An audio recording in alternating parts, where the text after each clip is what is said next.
স্বাধীনতা অর্জনের চেয়ে স্বাধীনতা রক্ষা করাটা অনেক কঠিন। পবিত্র রমজান মাস হচ্ছে সিয়াম সাধনার মাস।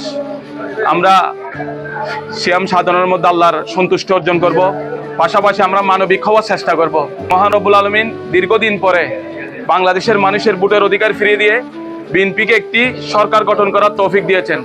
আমাদের প্রধানমন্ত্রী, যিনি দীর্ঘ 17 বছর দেশের বাইরে থেকে এই দলকে নেতৃত্ব দিয়েছেন, মাননীয় প্রধানমন্ত্রী জনাব তারেক রহমানকে প্রধানমন্ত্রী বানিয়েছেন, আমাদের প্রিয় নেতা লুৎফুর রহমান কাজল ভাইকে সংসদ সদস্য বানিয়েছেন এবং বিএনপি মন্ত্রী পরিষদ এবং এমপিদেরকে একটি সংসদে যাওয়ার মতো তৌফিক দিয়েছেন।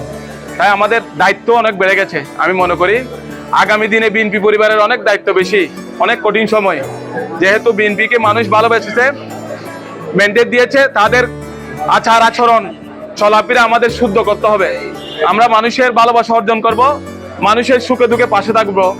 যে গত নির্বাচন হয়েছে, জাতীয় নির্বাচন, সেই নির্বাচনের মধ্যে আপনারা যতটুকু আপনারা কষ্ট স্বীকার করে এই 12 নম্বর ওয়ার্ডের মধ্যে যে দুইটা এখানে কলাতলিতে কেন্দ্র রয়েছে, এই কেন্দ্রের মধ্যে অন্ততপক্ষে কাজল ভাইকে আপনারা ধানের শীষে মার্কাকে আপনারা জিতিয়ে দিয়েছেন।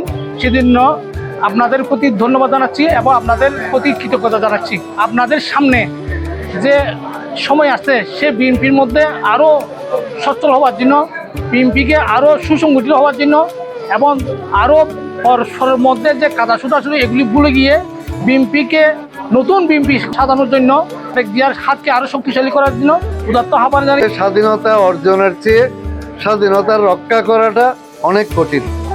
তাহলে এই যে বিজয় আমরা অর্জন করলাম, এটা ধরে রাখাটা অনেক কঠিন। এই বিজয়ে যেন কোনো কালিমা লেপন করা না হয়, কলঙ্কিত যেন না হয়, সেভাবে আমাদের সবাইকে সাবধান থাকতে হবে। আমরা কোনোভাবেই অন্যায়কে প্রশ্রয় দেব না, অন্যায় কাজের পক্ষ নেব না, ন্যায় বিচার প্রতিষ্ঠার জন্য কাজ করব।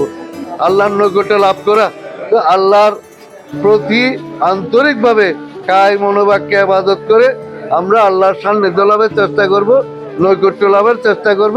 সাথে দুনিয়াবি কাজকর্ম যেগুলো জায়েজ আছে আমাদের জন্য, সেগুলাতে আমরা যেন তরক্কি লাভ করি, উন্নতি লাভ করি, সেভাবে আমরা কাজ করে যাব। সবার দীর্ঘায়ু কামনা করে, সুস্বাস্থ্য কামনা করে আমি আজকের আয়োজকদের ধন্যবাদ দিয়ে